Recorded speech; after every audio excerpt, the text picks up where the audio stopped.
The opposition in Thailand largely focused their protests in areas like Bangkok and the southern part of the country, which is their stronghold. Earlier, I asked Associate Professor Thomas Popinski of Cornell University about the effectiveness of this strategy.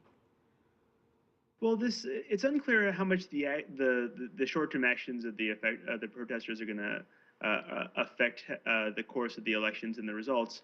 The broader point is that they're trying to do anything that they can to make these the elections not be effective or legitimate in the eyes of the Thai people. And so it's probably best to focus not so much on the short-term impacts of the protests and to concentrate on this as the latest part of a long-term strategy to make these elections not happen. So it's widely expected that the Prime Minister Yingluck Shinawatra will be reelected, but how long could this political process go on where we determine the legalities surrounding this? I would not want to put a final date on when this will be over.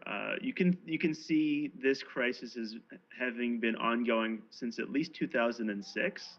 The current crisis is a crisis of the entire nature of Thai democracy.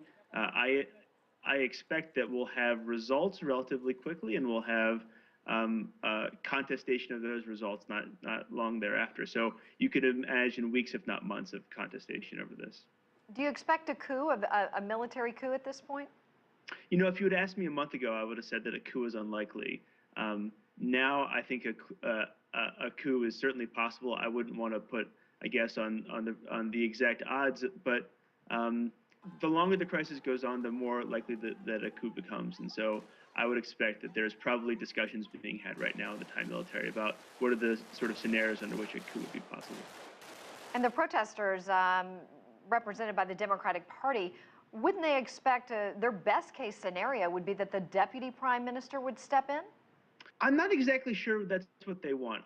I take the Democrat Party's demand for something other than an elected government, some sort of council of notables, to be a legitimate demand. I think that their best outcome in their minds is to find some other model for what is often called Thai-style democracy than the electoral model.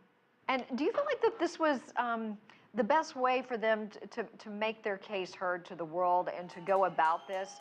I mean, was this the first step that they had to take, even though the immediate reaction may not be the best? I find it very hard to think that this is a very effective strategy of getting their demands. I see this as a strategy that is a sign of weakness, a sign of understanding that free and fair elections or even corrupt elections are not going to return them to power. And so this is a sign of them trying to stave off the inevitable. And the problem for Thailand is that regardless of what side that you're on, the longer that this continues, the longer the deeper into crisis that Thailand will go. Thomas Popinski, thank you so much for your time and insight today. Thanks very much.